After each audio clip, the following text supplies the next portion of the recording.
So I'm down here at the I-35 exit in Southwest Boulevard, right at the end of Southwest Boulevard. And as you can see where I'm standing here, there's a lot of traffic coming through, but what we have are the next successive layers underneath the deepest thing you can see at Rosedale. So right now, my altitude is 743 feet about. So the deepest at Rosedale we get's about 800 feet. So I am well below the lowest layer of limestone that you can see at Rosedale on Mount Marty. Directly above me, and what goes up for approximately 9 feet, so is a mudstone siltstone layer. And this mudstone layer, if compressed, will turn into slate. This is more like a shale or a mudstone. Very fine grain, muddy material. As we look at this particular outcrop, you can see it goes from this shale or mudstone into a layer of limestone that's only about 8 inches, about 8 inches thick or so.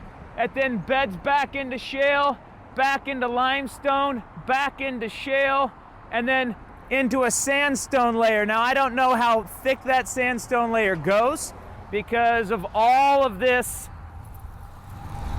shale layer here that I'm able to break up with my hands. This erodes very quickly, and the whole time I've been out here, little bits and pieces are falling off and rolling down the hill.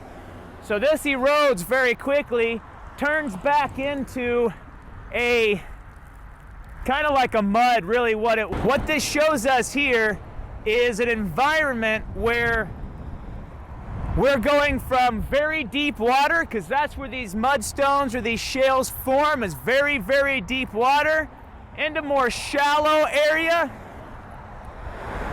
Limestone forms just off the beach. As there's no longer any more sand, it kind of becomes a lime mud, and that lime mud is formed from all the crust up seashells, all of the different tiny little organisms that live in the water. Well, their bones and stuff get ground up into a fine mud, and since they live near the beach, well, when they die, they go down where the waves can no longer affect them. Their bodies, their body parts, they kind of filter down to the layer of water where they'll at least be affected by incoming waves, and that's where your limestone forms. Sandstones are obviously forming in the beach and the more shallower areas. So when we go down here and I hit a sandstone layer beneath this, what we're seeing is a shallowing event. If we go into an area where we see a lot of mudstone or shale, we're seeing a deepening event. So that ocean area, that seaway, whatever it was, got deeper.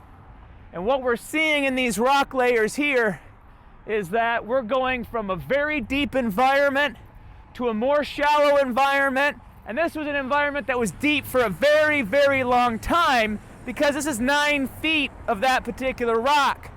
Then we move into a shallower area for a certain time. Maybe it's 10 million years it was shallow, whatever, however long it took to form.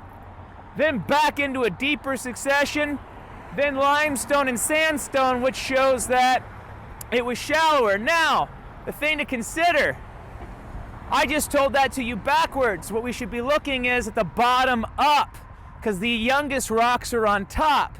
So this actually started probably as a beach, got deeper, got shallower, then got really deep. And then all of the rock up there at Rosedale, all that limestone and sandstone, is the shallowing of this seaway. So you guys would be seeing just off the beach of this particular ancient seaway that used to be here. So I'm going to take some more data here at this particular spot, take down some notes, take some samples. That's what we got for this.